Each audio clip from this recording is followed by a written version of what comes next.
Hello बच्चों, कैसे हो आप सब। आई होप कि आप सभी अच्छे हो गए। मैं Sangeeta from learn hub, the learning platform, जहां पढ़ सकते हैं math science SST absolutely free at learnhub.com।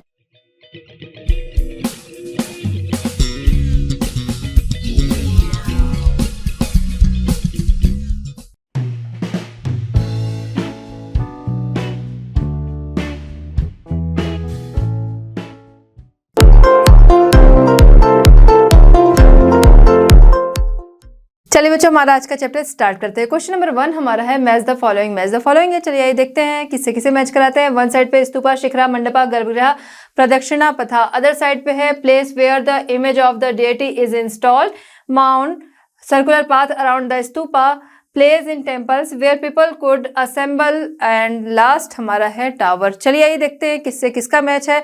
सबसे पहले क्या है, स्तूपा। स्तूपा क्या था, स्तूपा एक टीला नुमा होता था। स्तूपा, इसका शाब्दिक अर्थ है टीला, माउंट। तो स्तूपा को हम मैच कराएंगे माउंट। नेक्स्ट है शिखरा। शिखरा क्या होता था, शिखरा जहां पर देवी देवता किसी भी मंदिर में जो गर्भगृह होता था, जहां पर देवी देवता जो थे वो स्थापित किए जाते थे, वो जगह पवित्र दिखाने के लिए काफी ऊंची बनाई जाती थी। देवी देवता होते थे जो ऊपर का पोर्शन, देवी देवता को जहां स्थापित कर दिया, उसके बाद जो उसका ऊपरी भाग होता था उसे काफी ऊंचा बनाया जाता था, जिससे पता चलता था कि जो मुख्य देवी देवता हैं, वो मुख्य जो मेन गॉड है वो इस जगह पे इंस्टॉल्ड है। तो उसे शो करने के लिए उसे काफी ऊंचा बनाया जाता था। तो इसलिए शिखरा जो है उसे हम मैच कराएंगे किससे, टावर से।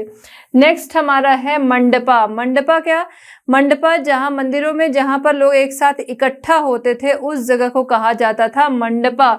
तो mandapa place in temples where people could assemble, जहां पर लोग इकट्ठा होते थे। मंडपा को हम मैच करा दिए इससे। नेक्स्ट हमारा है गर्भगृह। गर्भगृह जहां पर, गर्भगृह जो था वो किसी भी टेम्पल का बहुत ही मेन पार्ट होता था, मुख्य स्थान होता था, क्योंकि उसी जगह पे जहां पर देवी देवता जो थे, गॉड जो थे, जहां पर इंस्टॉल किए जाते थे, स्थापित किए जाते थे, उस जगह को कहा जाता था गर्भगृह। और वो मंदिर का सबसे पवित्र स्थान होता था, सबसे वो पवित्र प्लेस होता था टेम्पल का। तो गर्भगृह जो है उसे हम किससे मैच कराएंगे, place where the image of the deity is installed, इससे मैच कराएंगे। लास्ट हमारा है प्रदक्षिणा पथा, और इसके लिए बचा है सर्कुलर पथ, circular path around the stupa. तो circular path around the stupa जो प्रदक्षिणा पथ है, प्रदक्षिणा पथ जो है, तो प्रदक्षिणा पथा जो है वो क्या है, नाम से ही पता चल रहा है जहां पर प्रदक्षिणा की जाए। प्रदक्षिणा मतलब चारों तरफ की परिक्रमा एक तरह से हो गया। तो स्तूप जो होते थे उसके चारों तरफ एक सर्कुलर पाथ बना होता था, जिसे कि कहा जाता था प्रदक्षिणा पथा। तो प्रदक्षिणा पथा को हम मैच कराएंगे circular path around the stupa. Stupa के चारों तरफ परिक्रमा करने के लिए प्रदक्षिणा पथा बना होता था, जिसपे कि लोग परिक्रमा करते थे। आई होप कि आप समझ गए होंगे किससे किसे मैच कराना है और क्यों। चलिए बच्चों, देखते हैं क्वेश्चन नंबर 2। क्वेश्चन नंबर 2 हमारा है fill in the blanks. Fill in the blanks है, मेरा पहले से फिल हो रखा है। आइए समझते हैं कहां पर क्या फिल होगा। Was a great astronomer. Great astronomer, India के ग्रेट एस्ट्रोनॉमर का नाम महान गणितज्ञ कौन, आर्यभट्ट। तो यहाँ पर Aryabhata was a great astronomer, India का महान गणितज्ञ कौन, आर्यभट्ट। नेक्स्ट है हमारा stories about gods and goddess are found in. Gods and goddess की जो स्टोरी है वो कहाँ पाई जाती है, वो पाई जाती है पुराणास में, पुराणों में वो पाई जाती है। तो stories about god and goddess are found in Puranas. Next हमारा है is recognised as the author of the Sanskrit Ramayana. Sanskrit Ramayana के ऑथर कौन, संस्कृत रामायण किसने लिखी, संस्कृत रामायण लिखी महर्षि वाल्मीकि ने। तो Valmiki is recognised as the author of the Sanskrit Ramayana. Next हमारा है Silappadikaram and Manimekalai are two Tamil epics. Two Tamil epics का अगर नाम आता है कि कौन है टू तमिल एपिक कौन से हैं, वो है शिलप्पदिकारम एंड मणिमेखलाई। शिलप्पदिकारम जो है वो करीब 1800 ईयर्स पहले लिखा गया था, जो कि इलांगो ने लिखा था। इलांगो इसके कवि थे, और जिसमें उन्होंने कोवलन नाम के एक ट्रेडर की कहानी कही है। मणिमेखलाई की बात करें तो 1400 ईयर पहले इसे सतनार ने लिखा था। तो शिलप्पदिकारम एंड मणिमेखलाई जो है टू तमिल एपिक हैं। आई होप कि आप समझ गए होंगे कि कहाँ पर क्या फिल करना है। इसके आंसर जो हैं वो आपको अच्छे से मिल गए होंगे। चलिए बच्चों देखते हैं क्वेश्चन नंबर 3। क्वेश्चन नंबर 3 हमारा है, make a list of the chapters in which you find mention of metal working. What are the metal objects mention और shown in those chapters. Question हमारा क्या कह रहा है, किन चैप्टर्स में आपने मेटल के बारे में पढ़ा है और उन चैप्टर्स में किन मेटल को आपने देखा या पढ़ा है। चलिए आइए देखते हैं कि कौन से मेटल ऑब्जेक्ट थे जिन्हें कि हमने वहां पर देखा है। चैप्टर 3 की अगर हम बात करें, chapter 3 in the earliest cities, वहां पर गोल्ड, सिल्वर, कॉपर, ब्रॉन्ज इनको हमने देखा है, जो कि ऑर्नामेंट, टूल्स, वेपन्स इनके लिए यूज होते थे, हमने वहां पर देखा। नेक्स्ट हम देखते हैं चैप्टर 4। चैप्टर 4 में हम देखते हैं what books and burials tells us. यहाँ पर क्या गोल्ड एंड आयरन हम देखते हैं कि वेपन्स वगैरह के लिए यूज होता है। गोल्ड जो था ऑर्नामेंट्स वगैरह के यूज, हमने गोल्ड के लिए हमने देखा कि ऑर्नामेंट्स वगैरह के लिए यूज होता था। बहुत सारे बरियल्स जो थे, जो डेड बॉडीज रखी जाती थी, उनके साथ उनकी ज्वेलरीज वगैरह भी रखी जाती थी। चैप्टर 5 की बात करें तो kingdoms, Kings and early Republic, यहाँ पर आयरन ओर हम देखते हैं और यहाँ पर क्या एग्रीकल्चर जो होता है वो भी शुरू हो चुका होता है, तो उसमें इन चीजों का यूज। फिर आगे हम देखते हैं चैप्टर 8, यहाँ पर वाइटल विलेजेस, थ्राइविंग टाउन, यहाँ पर आयरन एंड गोल्ड का यूज हम देखते हैं कि लोग जो वेपन एंड जूल ऑर्नामेंट्स वगैरह के लिए इन चीजों का यूज हम देखते हैं। नेक्स्ट है chapter 9 traders, Kings and pilgrims, यहाँ पर गोल्ड ट्रेड के लिए गोल्ड्स वगैरह का भी यूज यहाँ पर देखते हैं, ऑर्नामेंट्स वगैरह के लिए, ट्रेड के लिए। नेक्स्ट हम देखते हैं चैप्टर 11, यहाँ पर बिल्डिंग्स, पेंटिंग्स एंड बुक्स, जो लास्ट हमारा चैप्टर है क्लास 6 का, उसमें बिल्डिंग्स, पेंटिंग्स एंड बुक्स, यहाँ पर सब बिल्कुल चैप्टर के स्टार्टिंग में हम देखते हैं आयरन के बारे में लिखा रहता है, लौ स्तंभ के बारे में लिखा रहता है, तो उससे पता चलता है हाँ यहाँ पर इस समय आयरन का यूज होता था। तो ये वो चीजें मेटल्स हैं जिन चैप्टर में जिन्हें हमने देखा और पढ़ा है। चलिए बच्चों देखते हैं क्वेश्चन नंबर 4। क्वेश्चन नंबर 4 हमारा है, read the story on page 130। In what ways is the monkey king similar to और different from the kings you read about in chapter 5 and 10। Question हमारा क्या कह रहा है कि पेज नंबर 130 पे मंकी किंग की स्टोरी आपकी बुक में, तो वो जो मंकी किंग है वो चैप्टर नंबर 5 एंड 10 के जो किंग्स हैं उनसे किस तरह सिमिलर एंड डिफरेंट है ये बताना है। तो 130 पेज नंबर पे जो मंकी किंग की स्टोरी है, अगर हम उसको देखते हैं तो वो क्या करता है कि अपनी प्रजा का, अपने सब्जेक्ट्स का वो कल्याण चाहता है और उन्हें किसी भी कीमत पे वो बचाता है, उनकी रक्षा किसी भी कीमत पे वो करना चाहता है। और इसी के लिए हम देखते हैं बाद में उसने अपनी जान भी दे दी अपनी प्रजा की रक्षा के लिए। और यही हम देखते हैं जो चैप्टर 5 एंड 10 के जो किंग्स हैं वो भी क्या करते हैं, अपने सब्जेक्ट्स की वेलफेयर के लिए काम करते हैं, अपनी प्रजा के कल्याण के लिए वो भी काम करते हैं। ये हो गए similarities. Both work for the welfare of their subjects, both worked for the welfare of their subjects, both themselves protect their subjects at any cost. As we have seen, the Monkey King even gave his life for his subjects. अब हम difference की बात करते हैं कि उनमें different क्या था, कि क्या किस तरह से वो एक दूसरे से अलग थे। बोथ प्रोटेक्टेड द सब्जेक्ट्स, दोनों ही अपने जो प्रजा थी, अपने सब्जेक्ट्स दोनों ही उन्हें प्रोटेक्ट करते हैं फ्रॉम देयर अपोनेंट्स, अपने अपोनेंट से, जो अपने विरोधी थे उनसे वो दोनों ही रक्षा करते हैं। लेकिन अगर हम बात करें मंकी किंग और उन किंग्स की जो ह्यूमन किंग्स थे 5 एंड 10 चैप्टर के, तो इसमें हम क्या देखते हैं, मंकी किंग जो है वो कोई लड़ाई नहीं लड़ता है, लेकिन अपने जो अपनी प्रजा थी उसकी रक्षा करता है और यहाँ तक कि उस रक्षा में वो उनकी अपनी जान भी दे देता है उनके लिए। ये हमने देखा। और जो 5 एंड 10 के जो किंग्स थे वो क्या करते हैं, वो बहुत सारे युद्ध हैं वो लड़ते हैं अपनी प्रजा के लिए और अपने साम्राज्य के विस्तार के लिए। जो ये किंग था ये क्या कर रहे हैं, इसकी ये यहाँ पर इसने अपने लोगों की रक्षा की कि वो डालियों को बांधकर एक पार से दूसरे पार अपनी प्रजा को वो सुरक्षित भेज देता है। और हम अगर 5 एंड 10 के किंग्स की बात करें तो वो अपने साम्राज्य विस्तार के लिए क्या करते हैं, युद्ध करते हैं, अपनी प्रजा की रक्षा के लिए वो युद्ध करते हैं। तो ये हमने यहाँ पर देखा कि ये दोनों एक तरह से एक दूसरे से किस तरह से डिफरेंट हैं। Both protected the subjects from their opponents, but the Monkey King did not fight any war, although he died in saving the lives of the subjects, while the other kings fought the war with the opponents.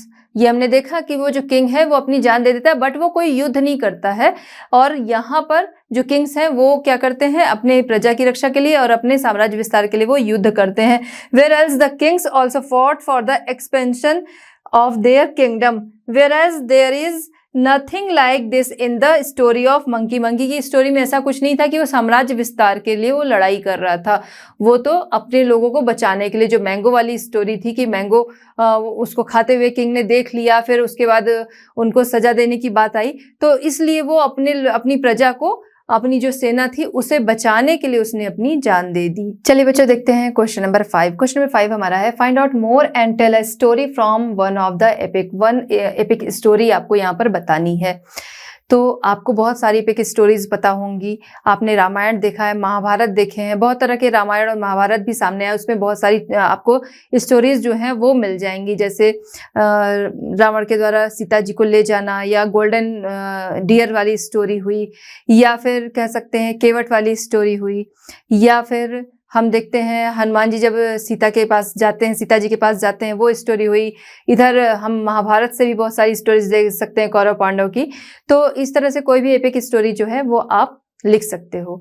यहाँ पर मैं आपको एक story बता रही हूँ, बाकी आप के सामने खुद ही बहुत सारी स्टोरीज होंगी आपके माइंड में, आप कोई भी स्टोरी लिख सकते हो। मैं यहाँ पर बात करूंगी भगवान राम और स्क्वेरल की स्टोरी। जब भगवान राम सीता की खोज में जा रहे होते हैं तो क्या होता है कि उन्हें लंका पहुंचना होता है, बीच में समुद्र होता है। अब उस समुद्र को पार कैसे किया जाए, कोई ब्रिज नहीं होता है, जिसकी वजह से भगवान राम क्या करते हैं, तीर निकालते हैं और तभी समुद्र देवता सामने आ जाते हैं और वो बताते हैं कि एक आप ब्रिज बनाइए जो कि पत्थरों पे राम नाम लिख के ब्रिज बनाया जाएगा। अब ये राम नाम लिख के जो हनुमान जी और उनकी जो वानर सेना थी, इन्होंने डिसाइड किया कि इस तरह से हम लोग चल के पुल बनाते हैं। तो पत्थरों पे जब वो राम नाम लिख के, राम जी का नाम लिख के वो उन पत्थरों को डाल रहे थे समुद्र में, तो वो पत्थर क्या कर रहे थे, डूब नहीं रहे थे। राम नाम लिखा होने की वजह से वो फ्लोट कर रहे थे, वो डूब नहीं रहे थे। इस तरह से वो लोग, उन लोगों ने डिसाइड किया और इस तरह से वो ब्रिज का कंस्ट्रक्शन जो था उन्होंने शुरू कर दिया। इसके बाद हम देखते हैं कि स्क्वेरल थी जो ये चीजें देख रही थी और उसे लगा कि ये लोग भगवान राम की हेल्प कर रहे हैं, तो मैं क्यों नहीं कर सकती हूँ। और इसीलिए वो स्क्वेरल क्या करती है, पास में ही रेत का टीला होता है, उसके पास वो जाती है और वहां से अपनी बॉडी में वो रेत लगा के आती है और उसे वो समुद्र में आके गिरा देती है। फिर उसके बाद दोबारा से वो जाती है। इस तरह से वो बार बार कर रही थी। ऐसा उसको करते हुए देख के जो वानर सेना थी वो बहुत ज़्यादा सरप्राइज हुए, वो लोग कि इतना छोटा सा जीव है और ये इस तरह से हमारी हेल्प कर रहा है। और लेकिन स्क्वेरल जो थी वो अपना काम लगातार करती रही और एक टाइम के बाद वो बहुत ज़्यादा थक गई, लेकिन उसने अपना काम नहीं बंद किया, जारी रखा। तभी भगवान राम आते हैं, उन्होंने ऐसा देखा और उसके पास आए। स्क्वेरल को लगा कि कोई मेरे पास आया है और फिर उसने देखा तो भगवान राम थे और भगवान राम ने उसे गोद में उठा लिया और उन्होंने प्यार से उसकी बैक पे हाथ फेरा। उन्होंने बोला, तुम इतने छोटे जीव होते हुए भी मेरी हेल्प कर रहे हो, मैं तुमसे बहुत खुश हूँ। और प्यार से जो उन्होंने हाथ फेरा, अपना राइट हैंड उसकी बैक पे उन्होंने फेरा, तो जिसकी वजह से उसकी जो स्क्वेरल थी उसकी बैक पे स्ट्रिप्स बन गए और वो आज भी देखने को मिलते हैं। जो कहते हैं स्क्वेरल की बैक पे जो स्ट्राइप्स हैं वो इसी वजह से हैं क्योंकि भगवान राम ने उसकी बैक पे वो फिंगर अपनी फेरी थी। तो ये हो गई एपिक स्टोरी मेरी तरफ से और बाकी आपको जो समझ में आएगी आप लिख सकते हो। आइए देखते हैं। This is about the time when lord Ram wanted to go to Lanka to save mother Sita but could not reach Lanka because of the sea. क्योंकि बीच में सी था इसलिए वो वहां तक नहीं पहुंच सकते थे। कंस्ट्रक्शन ऑफ ब्रिज बाय वानर सेना के द्वारा वो वहां पर एक ब्रिज बनाया गया जिसपे कि राम नाम पत्थरों पे लिख के और उसको फ्लोट कराया जाता, उसे समुद्र में डाला जा रहा था जिसकी वजह से वो फ्लोट कर रहा था। Seeing the squirrel bridge being built help yourself to. Squirrel sighting by Lord Ram. Squirrel को लगा कि ये लोग हेल्प कर रहे हैं भगवान राम की, तो मुझे भी करना चाहिए, तो वो भी आ जाती है। As soon as Shri Ram saw the squirrel he lifted the squirrel in his hand. After this, Sri Ram said to the squirrel with his love with the fingers of his right hand, that you may be small, but you have served my very well, me very very well, that is why I am very happy with you. भगवान राम ने उसको देखा और उन्होंने बोला, इतना छोटा जीव होते हुए भी तुम मेरी हेल्प कर रहे हो, मैं तुमसे बहुत ही खुश हूँ। Hearing this the squirrel became emotional. ऐसा सुन के जो स्क्वायरल थी वो बहुत इमोशनल हो गई, क्योंकि भगवान राम ने उसकी तारीफ की, उसे हाथ में लिया, उसे प्यार से सहलाया, तो वो इमोशनल हो गई। At that time the finger prints of God that appeared on the back of the squirrel. और इसी जो उन्होंने हाथ फेरा था, इसी समय क्या हुआ, उसकी बैक पे क्या लाइंस जो है वो दिखने लगी, अपीयर्ड होने लगी स्क्वायरल की बैक पे, जो उनके फिंगरप्रिंट्स थे भगवान राम के। Due to which the marks of the stripes are visible on the back of the squirrel today. और वही जो फिंगरप्रिंट्स जो थे भगवान राम के, वही आज हमको स्क्वायरल की बैक पे देखने को मिलते हैं। तो ये हमारी स्टोरी हो गई कंप्लीट। बाकी आपको जो भी समझ में आएगी स्टोरी वो आप लिख सकते हो। चलिए बच्चों, देखते हैं क्वेश्चन नंबर 6। क्वेश्चन नंबर 6 हमारा है, list some steps that can be taken to make buildings and monuments accessible to differently abled people. Question हमारा क्या कह रहा है कि लिस्ट बनाना है कुछ स्टेप्स की जो कि लेने चाहिए जो लोग डिफरेंटली एबल्ड लोग हैं, उन वहाँ मॉन्यूमेंट्स एंड बिल्डिंग्स तक उनकी पहुँच के लिए, कि वो वहाँ जा रहे हैं, तो ऐसे कौन से स्टेप्स लेने चाहिए जो कि उनके लिए आसानी हो। तो चलिए समझते हैं। सबसे पहली चीज़ आती है एंट्रेंस। क्यों? क्योंकि हम कहीं भी जा रहे हैं, मॉन्यूमेंट्स एंड बिल्डिंग्स अगर वो देखने जा रहे हैं, तो सबसे पहली चीज़ क्या है, एंट्रेंस। एंट्रेंस करेंगे तभी आगे हम जाएंगे और तभी आगे चीज़ें देखेंगे। तो एंट्रेंस जो है वो उनका सेपरेट होना चाहिए। सेपरेट एंट्रेंस होने से क्या होगा, सेपरेट एंट्रेंस होने से ये होगा कि कहीं भी हम जाते हैं, देखते हैं एंट्रेंस पे भीड़ बहुत होती है। भीड़ बहुत होने से क्या होता है, धक्का मुक्की होती है, वेटिंग टाइम बहुत ज़्यादा लगता है, और अगर कहीं पे गर्मी बहुत ज़्यादा है तो ये सारी चीज़ें भी परेशान करती हैं, क्योंकि आप चलते फिरते रहो तो हवा लगती है, बट अगर एक जगह रुके तो गर्मी लगती है। तो ये तो एक अलग चीज़ हो गई, लेकिन मेन है धक्का मुक्की होना और उसके अलावा वेटिंग टाइम। तो डिफरेंटली एबल्ड जो लोग हैं उनके लिए क्या है, एंट्रेंस जो है वो सेपरेट होना चाहिए, अलग एंट्रेंस होना चाहिए, जिससे कि वो धक्का मुक्की से बच सके और एंड जो ये वेटिंग टाइम इतना लगता है उससे बच सके। नेक्स्ट हम देखते हैं लाइटिंग। वहाँ पे लाइटिंग जो है वो बहुत अच्छी होनी चाहिए। लाइटिंग अच्छी होने से क्या होगा, अगर मॉन्यूमेंट्स एंड बिल्डिंग्स है, कह सकते हैं कि वहाँ पे लाइटिंग तो बहुत अच्छी होती है, लेकिन वहाँ तक का जो पाथ होता है उसकी लाइटिंग की बात कर लेते हैं, तो वो भी बहुत अच्छी होनी चाहिए। एंट्रेंस जो इनके लिए सेपरेट बना गया है, वहाँ पर लाइटिंग जो है वो अच्छी होनी चाहिए। तो सेपरेट एंट्रेंस की बात हो गई एंड गुड लाइटिंग की बात हो गई। नेक्स्ट हम आते हैं there should be a railing along with the sloped entrance. वहाँ जो एंट्रेंस है, सेपरेट एंट्रेंस उन्हें दिया जा रहा है, और वो भी कैसा होना चाहिए, स्लोपी होना चाहिए, जिससे अगर कोई व्हील चेयर से आ रहा है उसे आसानी रहे। उसके अलावा वहाँ पर रेलिंग होनी चाहिए। व्हील चेयर है, नहीं है, किसी भी तरह का पर्सन है लेकिन डिफरेंटली एबल्ड है, तो रेलिंग होनी चाहिए कि उसको उससे हेल्प मिल सके, उससे चलने में उसे आसानी हो। तो हमने देखा कि स्लोपी जो पाथ होना चाहिए वो स्लोपी होना चाहिए, उसके अलावा रेलिंग होनी चाहिए। नेक्स्ट हमारा है, there should also be some trained people to help them.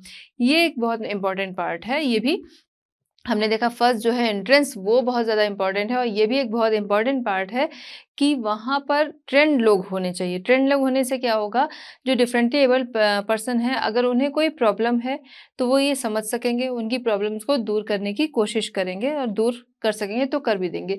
तो डिफरेंटली एबल्ड लोग अगर जा रहे हैं कहीं, मॉन्यूमेंट्स एंड बिल्डिंग्स जो है अगर उनको वहाँ तक उनके पहुँचने के लिए आसानी हो, इसके लिए कुछ स्टेप्स अगर लेने हैं, तो सबसे पहले उनका एंट्रेंस जो है वो सेपरेट होना चाहिए, लाइटिंग अच्छी होनी चाहिए, स्लोपी जो पाथ है वो स्लोपी होना चाहिए, उसके अलावा वहाँ पर रेलिंग लगी होनी चाहिए, और सबसे लास्ट एंड बेस्ट जो है वो क्या है कि वहाँ पर ट्रेंड लोग होने चाहिए। जो ट्रेंड होंगे, अगर उन्हें कोई हेल्प चाहिए तो उनकी हेल्प भी कर सकें, तो इसलिए वहाँ पर ट्रेंड लोग ऐसे होने चाहिए जो कि इनकी हेल्प कर सकें, या ज़रूरत पड़ने पे इनकी जो अगर कोई प्रॉब्लम है तो उसे दूर कर सकें। नेक्स्ट हम देखते हैं बच्चों क्वेश्चन नंबर 7। क्वेश्चन नंबर 7 हमारा है, try and list as many uses of paper as you can. List बनानी है पेपर के यूजेस की, जो आप कर सकते हो, तो उसकी लिस्ट बनानी है कि आप उसके कितने यूज़ कर सकते हो। बहुत सारे यूजेस हैं पेपर के। पेपर हमारी लाइफ का बहुत इंपॉर्टेंट पार्ट है। हम पढ़ाई लिखाई करते हैं, स्टार्टिंग से ही ले लें, अगर स्कूल जाते हैं तो जो हम पढ़ते हैं या लिखते हैं उसके लिए पेपर की बहुत ज़रूरत है। उसके बाद हम बात करें डेकोरेशन के लिए पेपर का यूज़ होता है, उससे बहुत तरह से डेकोरेशन वाली चीज़ें बनाई जा सकती हैं। उसके अलावा वॉलपेपर के रूप में यूज़ होता है, एनवेलप है, कार्टन है, टिश्यू पेपर आता है, नाम है टिश्यू पेपर बट उसके भी बहुत सारे टाइप्स होते हैं। किचन रोल हो गया, वो किचन वाइप करने के लिए हो गया, एंड हैंड वाइप करने का अलग हो गया। फिर आपके टॉयलेट में जो टॉयलेट रोल वगैरह होता है वो, तो टिश्यू के ही हम देखते हैं बहुत सारी वेराइटीज़ होती हैं जिसके कि यूज़ होते हैं। तो इस तरह हम देखते हैं जो अगर हम बात करें न्यूज़पेपर की, तो न्यूज़पेपर क्या है, वो हमारी जो सुबह होती है, न्यूज़पेपर बहुत इंपॉर्टेंट पार्ट है, हमारी जो सुबह होती है वो न्यूज़पेपर से होती है। आज के टाइम में लोगों के पास टाइम नहीं है, या कह लीजिए कि न्यूज़पेपर की जगह मोबाइल ने ले ली है, फिर भी बहुत सारे लोग हैं जो न्यूज़पेपर को प्रेफ़रेंस देते हैं और न्यूज़पेपर लेते हैं डेली। और बहुत सारे ऐसे भी लोग होते हैं, 2-4 पब्लिशर्स के न्यूज़पेपर वो ले लिया करते हैं। तो न्यूज़पेपर बहुत इंपॉर्टेंट चीज़ हो गई। कार्टन, एनवेलप, इन सब की बात हमने कर ही ली। इसके अलावा हम देखते हैं कि इसका यूज़ ऑफ़िसेज़ में होता है, बिजनेस में होता है पेपर्स का यूज़। बहुत सारी चीज़ों को कवर रखने के लिए कवर करने के लिए पेपर का यूज़ होता है। और हम अगर कहीं भी शॉपिंग के लिए जाते हैं तो एक तो हम लिस्ट बना के गए, वो भी पेपर है, वहाँ से जो एस्टिमेट हमको मिल रहा है वो भी पेपर है। तो पेपर का जो यूज़ है वो बहुत ही ब्रॉड है, और उसकी लिस्ट जो है वो अच्छी खासी आप बना सकते हो खुद भी। चलिए ये अब हम देखते हैं कि क्या-क्या यहाँ पर है। रीडिंग, राइटिंग के लिए, लिखने के लिए भी चाहिए, पढ़ने के लिए भी हमें चाहिए। डेकोरेशन के लिए बहुत सारे डेकोरेशन जो है उससे तरह-तरह के फ्लावर्स, बटरफ्लाई, बहुत सारी चीज़ें होती हैं जो कि बनाई जा सकती हैं। More uses of tissue papers, wallpapers, bag, envelope, calendar भी हम पेपर के ही रूप में यूज़ करते हैं। पेपर भी की भी बहुत सारी क्वालिटी आती है, कोई बहुत थिन होता है, कोई थिक होता है। तो पेपर की क्वालिटी तो अलग-अलग होती है, बट उसके यूजेस भी अलग-अलग है, बट सारे यूजेस जो हैं वो हैं तो पेपर के ही। Calendar, newspaper, carton, magazine etcetera, ये सारी चीज़ें जो हैं जिससे हम कह सकते हैं कि पेपर के जो यूजेस हैं वो हमारी लाइफ में बहुत ही ज़्यादा हैं, और उसके अलग-अलग टाइप्स हैं। तो ये अगर लिस्ट बनानी है, कुछ आपके सामने है, बहुत कुछ आप खुद से भी लिख सकते हो। तो बच्चों, इस तरह हमारा चैप्टर होता है कंप्लीट। आई होप कि आपको ये अच्छे से समझ में आया होगा। मिलते हैं next chapter and next solutions के साथ at Learn Hub. Learn Hub free है पर बेस्ट है।